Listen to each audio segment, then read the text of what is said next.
Hi everybody, I hope this video finds you well. In this video, we're going to continue on working through section 4.2, which introduces you guys to the concept of a vector space. You can see that the definition of a vector space is right here. It's the definition we went over in the previous video. So remember that the basic idea of a vector space is that it comes with two sets of objects, a set of vectors and a set of scalars. And then along with those two sets of objects, it comes with two operations, a vector addition operation telling us how to add two vectors, and a scalar multiplication operation telling us how to multiply a scalar onto a vector. Then those two sets of objects and those two operations must satisfy 10 properties, dealing generally with closure, the addition property having properties that addition should generally have, multiplication having properties that scalar multiplication should generally have, and some distributive properties. In this video, we're going to do sort of two main things. One is we're going to work through an example of actually showing that a particular space with a couple operations really is a vector space. And then we're going to do a couple non-examples, seeing some spaces and some operations that don't satisfy all 10 of these properties. And in doing this, we're just going to basically get ourselves very familiar with how to think abstractly about these 10 different properties here. So let's go ahead and get started.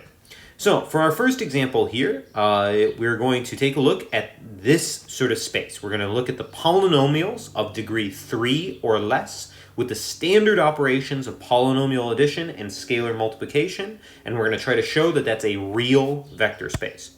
So to start off with, we could jump right into verifying the properties, but since this is our first example, let's first diagram out or sort of diagnose all the major components here. So let's first talk about what the vectors look like here. So what are the vectors in this case?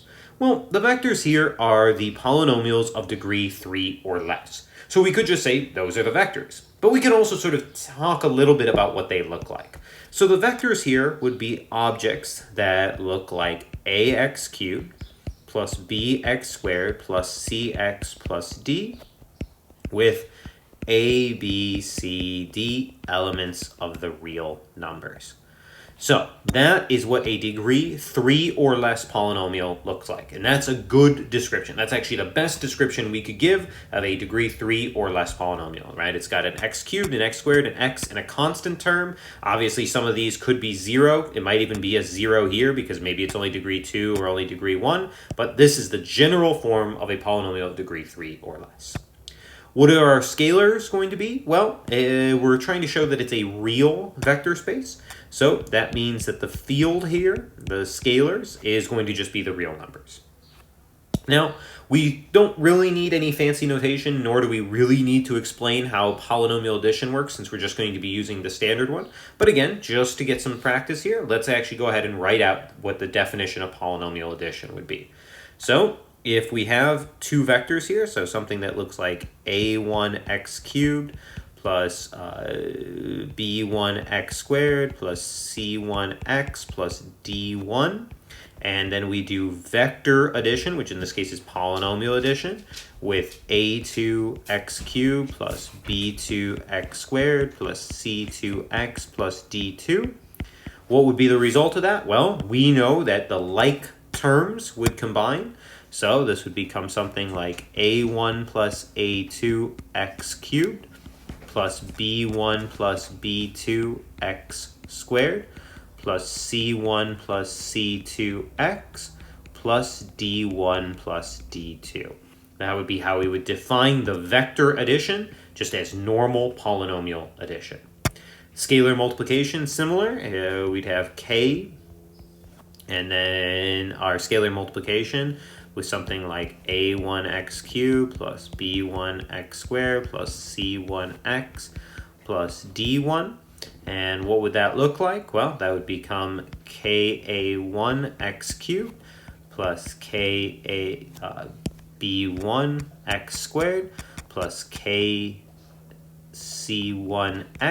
plus kd1, just distributing as we normally would, and it would become this polynomial there. Okay, so there we go. We've now talked about what our vectors look like, what our scalars look like, what our vector addition looks like and what our scalar multiplication looks like. Now we need to go through and verify the properties. Before we do that though, let's just make a couple definitions. For a lot of the properties, we need different vectors here. So we're just going to make a couple definitions. Let's let U, V, and W be elements of V. So we're going to need at least 3 vectors. Most of the time we only need 1 or 2 for a lot of the properties, but the associative property for addition does require 3. So let's just define 3 ahead of time.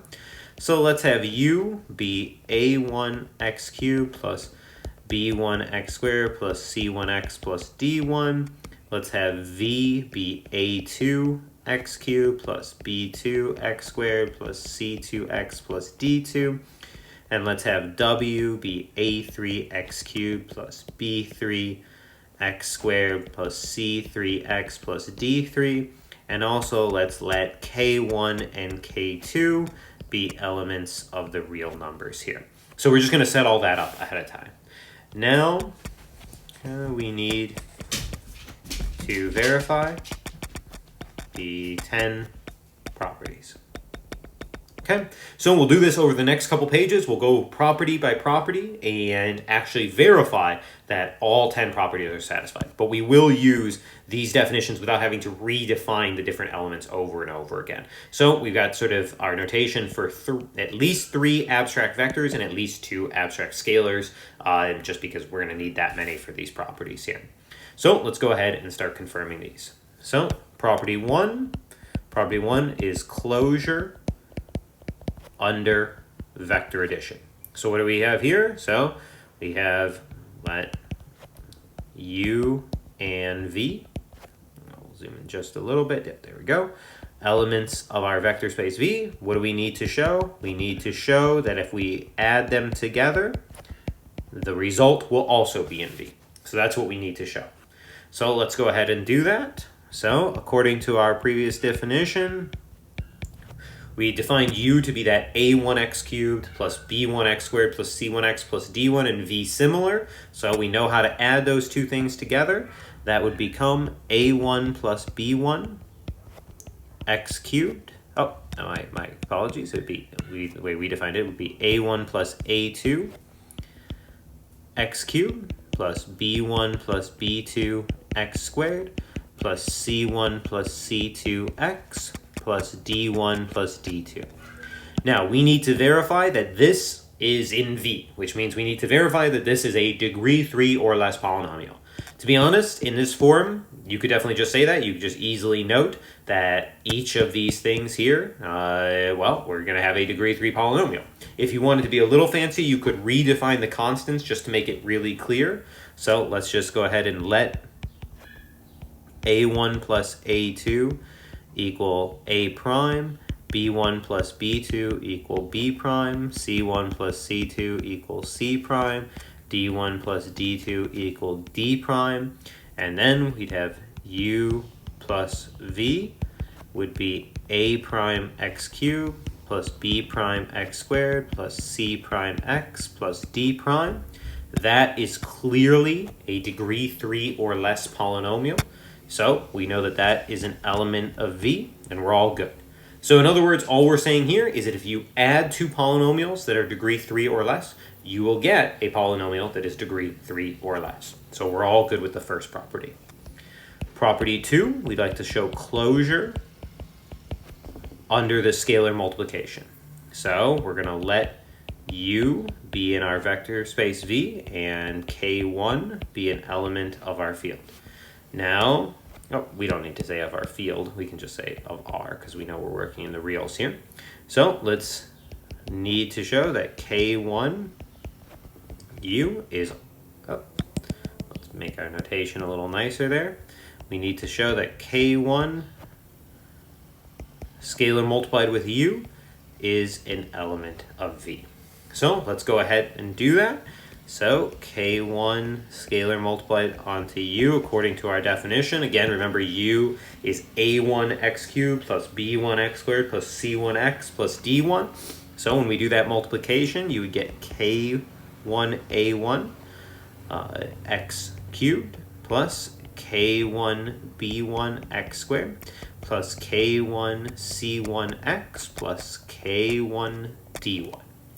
Then, again, you just need to confirm that this really is in V. That should be pretty clear that that is a degree 3 or less polynomial, but we can do the same trick with sort of redefining the constants just to make it really clear. So let's let k1a1 be equal to a star, k1b1 equal b star, k1c1 equals c star, and k1d1 equals d star. So then k1 scalar multiplied with u could actually be called a star x cubed plus b star x squared plus c star x plus d star. And that, of course, is clearly a degree 3 or less polynomial. So that is an element of V, and we've shown that it's closed under scalar multiplication. So we've shown the two sort of closure properties here. In other words, if we add two vectors from our vector space, we stay within our vector space, and if we multiply a vector from our vector space with a scalar from our field, we remain in our vector space. Now we'll move on to the properties concerning addition. So let's go ahead and consider P3 here. So this is the commutativity of our vector addition. So we have let U and V be elements of our vector space. What do we need to show? We need to show that if we add them together, that is the same as adding them together in the opposite order. In other words, we can commute or do the addition in either order. So let's go ahead and do this. U plus V, according to our definition, is going to be a1 plus a2x cubed plus b1 plus b2 x squared plus c1 plus c2x plus d1 plus d2. Now, these additions in here, again, you'll notice the notation is so important, right? This is our polynomial addition, our vector addition. These additions in here are just adding a1 and a2, b1 and b2, c1 and c2, d1 and d2. Those are just constants, those are just scalars. This addition operation is the normal addition operation we are used to, which we know is commutative. So we can commute these and write this as a2 plus a1 x cubed plus b2 plus b1 x squared plus c2 plus c1 x plus d2 plus d1. Then, of course, we can recognize that that is just directly the definition of adding V and U. So that then is exactly what we wanted to show. We've shown that the addition operation here, polynomial addition, is a commutative operation.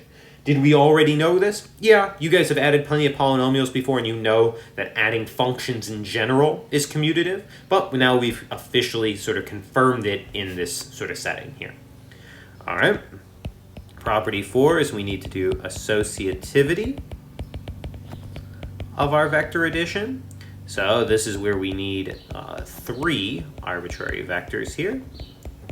And we need to show that we can add 2 and then add a third, and that is the same as taking the first and adding that to the sum of the second. Now, keep in mind that once you've shown associativity, you then no longer need parentheses when doing addition, right? We know that normally when you write 5 plus 2 plus 4, you don't write any parentheses, and that's because we know normal addition is associative. Well, then once we've proven property 4, we could drop these parentheses and say that they're unnecessary, but we got to prove it first. So let's go ahead and talk about what U plus V plus W would look like. Well, this would tell us that we would first add these two. So we know what that would look like. That would be A1 plus A2x cubed plus B1 plus B2x squared plus C1 plus C2x plus D1 plus D2.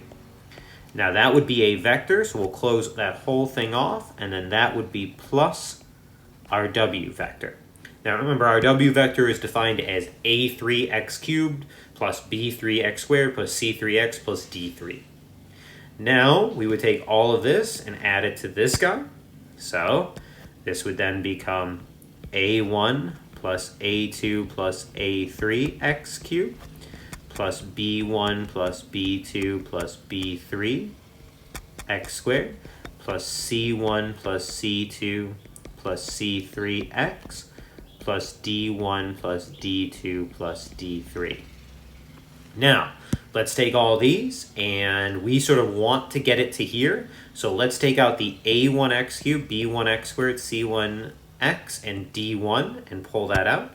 So we can recognize that this is the same as u plus, and then parentheses, and then smaller parentheses here, a2 plus a3x cubed plus b2 plus b3x squared plus c2 plus c3x plus d3.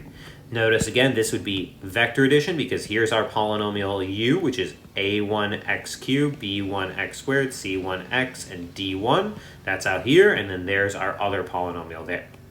Then, of course, it should be clear that that is u vector addition with v plus w. And that's exactly what we wanted to show. So we've shown that from here, the left-hand side is equivalent to the right-hand side. So we've shown that the addition operation is both commutative and associative. Now let's talk about a zero vector and some additive inverses. So property 5, we need existence of zero vector. So what we need to do here is we need to figure out what we should use as the zero vector and then show that it really works as the zero vector. So what would we expect as a zero vector in this space of polynomials? Well, the natural choice would be the zero polynomial. So let's claim that the zero vector here is going to be the polynomial 0x cubed plus 0x squared plus 0x plus 0. In other words, the zero polynomial. Now, obviously, the zero polynomial has 0x to the 4th, 0x to the 5th, etc. But since everything's zero, we can think about it as having a 0x cubed component, a 0x squared component, 0x, and a 0. Keep in mind the zero polynomial also is degree 0, so it certainly is in the degree 3 or less group. So now we need to show that any vector u plus the zero vector results in u. So we need to show that. So u plus this zero vector, well, again, u is that a1x cubed plus b1x squared plus c1x plus d1. Adding it to this zero vector that we're claiming here is going to give us a1 plus 0 x cubed plus b1 plus 0 x squared plus c1 plus 0 x plus d1 plus 0. That's going to simplify to a1x cubed plus b1x squared plus c1x plus d1, which is indeed the definition for u. So we did it. We showed that this thing, the zero polynomial, will act like a zero vector, and that's exactly what we wanted. So property 6 then, we need existence of additive inverses. So what we need to do is we have let v be an element. Let's use u. We're always starting with u for this one. Let's have u be an element of our vector space. What are we going to use as its additive inverse? Well, we can use the sort of thing that naturally jumps into our head, right? The additive inverse is something that we got to add so that we get zeros in all these components. So why don't we just use the polynomial that would have negative the correct coefficients? So we're going to claim that the additive inverse, negative u, is going to be negative a1x cubed minus b1x squared minus c1x minus d1. It's just going to be where all of the individual coefficients have been negated. So now we need to show that u plus this negative u is actually going to be the zero vector. In other words, that this negative u acts as an additive inverse by combining it with its original version, gives us a zero vector. So let's go ahead and do that. So u plus negative u, according to our definition, that's going to be a1 minus a1x cubed plus b1 minus b1x squared plus c1 minus c1x plus d1 minus d1, right? Because u has components a1x cubed, b1x squared, c1x, d1, and negative u, this claim for this additive inverse, is negative a1, negative b1, negative c1, negative d1. Then, of course, simplifying, that gives us 0x cubed plus 0x squared plus 0x plus 0, which, of course, is our definition for our 0 vector that we defined up here. So that absolutely works. So we've shown that additive inverses will exist here. Next couple properties we're going to focus on are going to deal with scalar multiplication. These four that we just did, P3, P4, P5, and P6, all dealt with the vector addition operation. Now we got to talk about scalar multiplication. All right, so let's talk about P7. This is the unit property. So we have let V, we're using U, I keep forgetting that. Let's let U be an element of our vector space. We need to show that the way we've set this up, one scalar multiplied with U is going to be U. All right, so in other words, we need to show that under the definition of scalar multiplication that we gave, when we take the number 1, the scalar 1, and scalar multiplied onto any vector, we get that same vector back. So let's go ahead and do that. 1 u, again, u being a1x cubed plus b1x squared plus c1x plus d1. That, by definition, is going to be 1 times a1 x cubed plus 1 times b1 x squared plus 1 times c1x plus 1 times d1. Now, these multiplications in here are not this scalar multiplication. These are just normal multiplications between scalars, right? Not between a scalar and a vector. These are just normal multiplications here. So multiplying by 1 doesn't change anything. So a1x cubed plus b1x squared plus c1x plus d1. And that is exactly the definition of u. So we're all good, right? We've shown that it does have this unit property.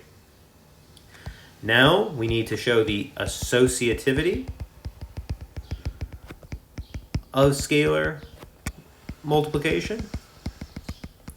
So we're going to let u be an element from our vector space and k1 and k2 be elements from the real number. So we need two scalars here. What we need to show is that if you do k1 and then scalar multiply that with k2, scalar multiply that with u, that is the same as doing normal multiplication, k1 times k2, and then using our special scalar multiplication onto our vector there. Okay, so let's go ahead and do that. k1 dot k2 dot u there. So what do we do here? Well, we do the stuff inside the parentheses first. U is that standard a1x cubed, b1x squared, c1x plus d1. And we know how to multiply that k2 on there. So this would become k1. This would become k2 a1 x cubed plus k2 b1 x squared plus k2 c1x plus k2 d1. And then we know how to do this multiplication on here. This guy would just distribute onto each component. And that, of course, would become k1 k2 a1 x cubed plus k1 k2 b1 x squared plus k1 k2 c1x plus k1 k2 d1. And then should be clear that we could just take these two and factor that out.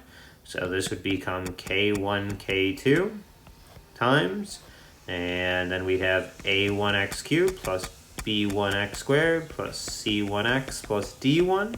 And that, of course, is k1 k2 with our special operation times u. And you will notice that that is exactly what we wanted to show. So there we go. So we know that the scalar multiplication is associative, meaning that you can multiply it onto the vector first and then multiply again, or you can multiply the scalars first as scalars and then distribute them onto your vector. Either way. All right, last two properties we need to show to confirm that this thing truly is a vector space are distributive properties. So let's go ahead and do that. We'll need one extra page here. So this is distributive property scalar multi over vector addition. So what we're going to do here is we're going to let U and V be elements of our vector space and K1 be an element of our real numbers. So same setup, U will be A1x cubed plus B1x squared plus C1x plus D1, and V will be A2x cubed plus B2x squared plus C2x plus D2. Okay, what do we need to show here? Well, we need to show that K1 scalar multiplication with U vector addition V is the same as doing K1 scalar multiply onto U and then vector addition K1 scalar multiply onto V. So in other words, we're saying that you can distribute this guy onto each piece so that this scalar multi distributes over that vector addition. So let's go ahead and do that. So K1 dot U plus V here. That's K1 dot, well, we know how we add these things. So this would become A1 plus A2x cubed plus B1 plus B2x squared plus C1 plus C2x plus D1 plus D2. And then we know that this scalar goes onto each of those pieces. That's by definition of this multiplication. So we would get K1 A1 plus A2x cubed plus K1 B1 plus B2x squared plus K1 C1 plus C2x plus K1 D1 plus D2. All right, now in here, remember K1, A1, A2, K1, B1, B2, etc. All those are just normal scalars, so all these operations are just normal addition and multiplication, nothing special. We know that there's certainly a distributive property for just normal multiplication and addition. So we can write this as K1A1 plus K1A2 x cubed plus K1B1 plus K1B2 x squared plus K1C1 plus K1C2 x plus K1D1 plus K1D2. Then we can say, okay, well, we know how to split that up as an addition. So we can think about that as K1A1 x cubed plus K1B1 x squared plus K1C1x plus K1D1. Treat that as one vector and then add that to K1A2 x cubed plus K1B2 x squared plus K1C2x plus K1D1. And then recognize that all of these components have a K1. So we can think about that as K1 dot that vector U, and then vector addition with all these guys also have a K1, and I'm sorry, that should be a D2 at the end there, D2, and so we can go ahead and do that and recognize that as K1 dot V, and that's exactly what we wanted to show. So there we go. We've shown that this has the distributive property of scalar multi over vector addition. Last property that we need to show here, P10. Well, we need to show the distributive property scalar multi over scalar addition. What does that mean? Well, we're going to let U be an element of V and K1 and K2 both be real numbers. We need to show that if you have K1 plus K2 and then you multiply that with U, that is the same as doing K1U. That is the same as doing K1 times U and then vector adding that to K2 with U. Okay, so let's go ahead and see if we can do that. K1 plus K2 scalar multiplied with U. Sorry, that's a little bit of an ugly U there. Okay. All right. Well, to do this, again, we're assuming U is that A1x cubed plus B1x squared plus C1x plus D1. So we know how to do that multiplication. That is going to yield us K1 plus K2 times A1x cubed plus K1 plus K2 B1x squared plus K1 plus K2 C1x plus K1 plus K2 D1. Okay. Now, again, these multiplications and additions here are all just in the field of scalars, so they're just normal additions and multiplications. So we know that those distribute, so we can think about this as sort of K1A plus K1A1 plus K2A1 x cubed plus K1B1 plus K2B1 x squared plus K1C1 plus K2C1x plus K1D1 plus K2D1. Okay, now with that, we can sort of view these as splitting the sort of 1 pieces from the 2 pieces. So we can view this as K1A1 x cubed plus K1B1 x squared plus K1C1x plus K1D1. All of that vector added to K2A1 x cubed plus K2 B1 x squared plus K2C1x plus K2D1. And then we can recognize that all of these have that K1 on there.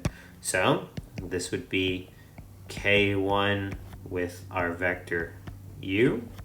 And then that would be vector added to, well, on this guy, all of these have that K2. So that would be K2 with our vector U. And that's exactly what we wanted to show. Okay, now, that was a lot of work.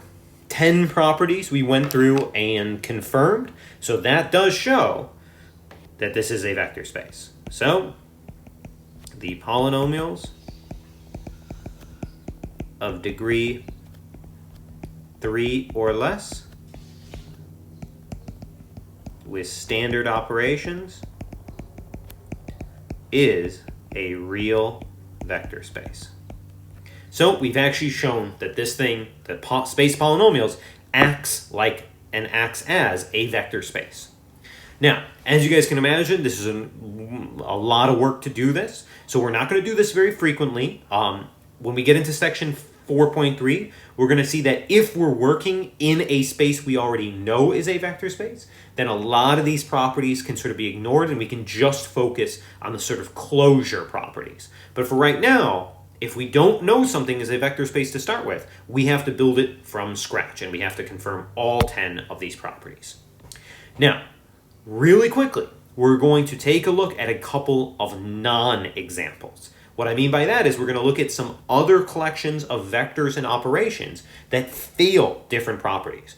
And to do this, what I'm going to do is I'm going to quickly sort of show you guys how it fails one property, which definitely is enough to show that it's not a vector space, and then sort of tell you which other properties it fails and how you could go through and confirm those or show those as well.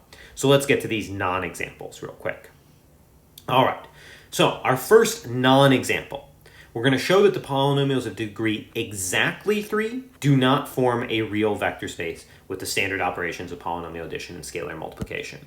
So this non-example should seem very similar to the previous one, which might make you think, how is this guy not a vector space? The difference here is that we want polynomials of degree exactly 3. So this is going to prove a problem. And it turns out that it proves a very big problem in property 1, along with some other ones. So to show this, let's consider property 1, closure under the addition operation. So when you're proving something, you need to prove it in general. When you're showing something does not work, you just need to give one example. So if we're trying to show that it does not form a real vector space, we only need to show one example of one property not working, and that is enough to show that this is not a vector space. So we're going to show that it does not satisfy closure under the addition. So clearly, x cubed is an element of this vector space, right? That's a polynomial of degree exactly 3. So is negative x cubed plus x. That's clearly an element of this vector space, right? Both of those are definitely elements because both of these are degree 3 polynomials. But what if we add these? Well, x cubed plus negative x cubed plus x. What does that result in? That results in x, which is not an element of our vector space since it's only degree 1. So this is not closed under vector addition, not a vector space. So in other words, we added 2 vectors that were in our vector space to start with, and turned out that their result was not in our vector space. So that means it is not closed under addition, it's not a vector space. Is that the only property that fails here? Well, no. On your guys' own, you can also find out. So as a note, also fails property 2. You can see why it fails property 2 if you choose 0 as your scalar. 0 times any degree 3 polynomial is going to make a degree 0 polynomial, which is not going to be in our vector space. So it's going to fail P2 when k is 0.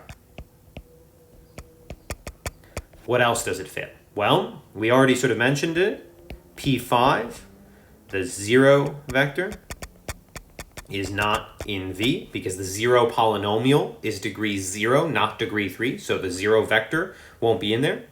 And P6, since P5 fails.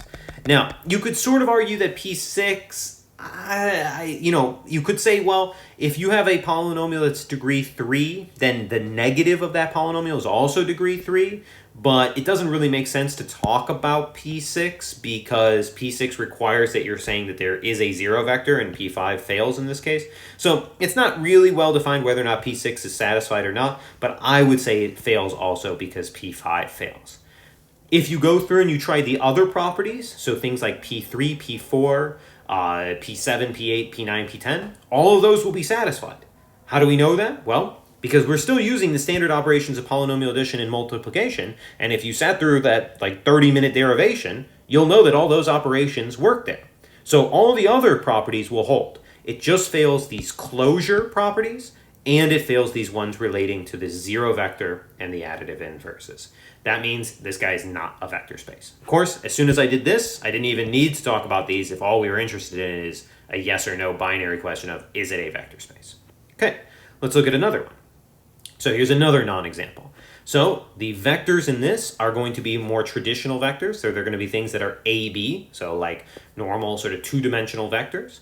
But we're going to have a sort of non-standard addition operation. We're going to say that when you add 2 vectors, what happens is that you add them component-wise, so A1 plus A2 and B1 plus B2, but you change the order, right? So B1 plus B2 becomes the first component and A1 plus A2 becomes the second. And we're going to define scalar multiplication as normal. Okay. Now, are there going to be issues with closure? Probably not, right? Because if you think about it, even though you're doing this addition in a weird way, these things are still going to be real numbers. So you're still going to get vectors where the components are real numbers. So closure shouldn't be an issue. What about like commutativity? Well, you can check A1, B1 plus A2, B2. Well, it doesn't matter if you put this guy over here, you're still going to get the same thing. Where it starts to break down, though, is P4. So let's go ahead and look at P4. Associativity of vector addition. Okay? So again, I'm going to give an example. So, example. Just for fun, we'll keep it nice and simple. Let's let U be equal to 1, 2. V be equal to 3, 5. And let's let W be 0, 4. So let's go ahead and check, right? Let's go ahead and look at U plus V and then add that to W. Let's see what we get there. So if we add U and V, we add the components 1 and 3 and 2 and 5, but we change their order. So that would become 7 and 4 plus 0, 4. Okay. And then how would we add that together? Well, again, we'd sort of add the components but change the order. So 7 and 0 and 4 and 4. So that would become the vector 8, 7. Okay. Now let's add in grouping differently. So we'll group V and W and then add the result to U. So U plus V plus W. That's going to be 1, 2 plus, well, here we're going to be adding 3 and 0 and 5 and 4. So if we do that, it looks like we should get 9 and 3. And then when we add those, looks like 1 and 9 is going to give us 10. And then 2 and 3 is going to give us 5. Oh, what do we see there? Not equal. So this shows us that P4 in this case fails. Do some other things fail? Yeah. On your own, you can check. No. P5, the 0 vector, fails here. You can't find anything that when you add something to that 0 vector, what you claim is the 0 vector, you'll get the same thing back because these guys are always going to end up getting reversed. Because P5 fails, P6 will also fail. And if you want for fun, you can also check that P10 fails, which is one of the distributive properties. All the other things, P1, P2, P3, P7, P8, P9, all of those actually do pass. And you can go on your own and actually confirm those as well. All right, last non-example here. So let's go ahead and take a look at this structure. So in this structure, the vectors are going to be 2 by 2 matrices with real elements. We're going to define addition operation as standard, so just how we standardly add matrices, so element-wise. But we're going to define a non-standard scalar multiplication. The non-standard scalar multiplication we're going to use is k dot a11, a12, a21, a22 is going to be defined as k squared a11, k a12, k a21, and k squared a22. So in other words, we multiply k onto everything, but on the diagonal, we multiply by k squared. Okay, now this is a very sort of interesting one because actually this passes every property except one. The one that it does not pass is P10, which is distributive property of scalar multi over scalar addition. Okay. So, as an example of that, let's just give one. Okay, we're going to let our vector u be our matrix here. And I'm sorry, this notation here, these should be actual matrix bars, not to confuse you guys and make you think it's the determinant here. My bad, I don't know why I printed out incorrectly there. So those are just matrices, eh? So let's let our matrix here, I don't know, we'll just pick a sort of standard matrix, I don't know, 1, 0, 2, 3. How about something like that? So there's going to be our vector, and let's let k1 be 1 and k2 be negative 1. So let's first see what happens if we do k1 plus k2 and then do our scalar multiplication onto u. This should be pretty easy. K1 and K2 added together, that's going to become 0. And then with our u, and let's just plug in what our u actually looks like here. So with this 1, 0, 2, 3. And that should be pretty clear, even though we multiply by k squared. K is 0 here, so this is going to become the 0 matrix, 0, 0, 0, 0. Okay. Now let's look at what happens if we do k1 and do that with u, and then add that to k2 with u. Okay, so if we take k1 and multiply it on to u, that means that we're going to be doing 1, and then our 1, 0, 2, 3. And then we'll be doing vector addition with that, minus 1. And then our 1, 0, 2, 3. Okay. And we need one more. Yeah, it's all good. Okay, so how do we do this scalar multiplication? Well, we multiply the square of this here and here, and we multiply this normally here and here. So what would this give us? Well, it would give us, since the square is going to be 1, 0, 2, 3. And then let's add that to this minus 1 here. Now when we add this minus 1, remember we're going to square it, so it's going to become 1 as a multiplication on the diagonal, and still be negative 1 there and there. So this would become then 1, 0, negative 2, 3. And then we're adding as normal, so just as you normally would add matrices, which is component-wise, which would be 2, 0, 0, 6. As you guys can see there, right, these two things, not equal. So this guy fails property 10. It is very interesting, though, to note P1 through P9 are all satisfied. So what's the point of this last non-example for you guys? Well, it's just to show you guys that sometimes you can come up with things that are incredibly far away from vector spaces where most of the properties fail, or at least most of the important properties fail. Or you can come up with things that look really, really good. They satisfy most of the properties, but they just fail at one of them. Doesn't matter how many they fail at, as soon as they fail at one thing, they are not considered a vector space.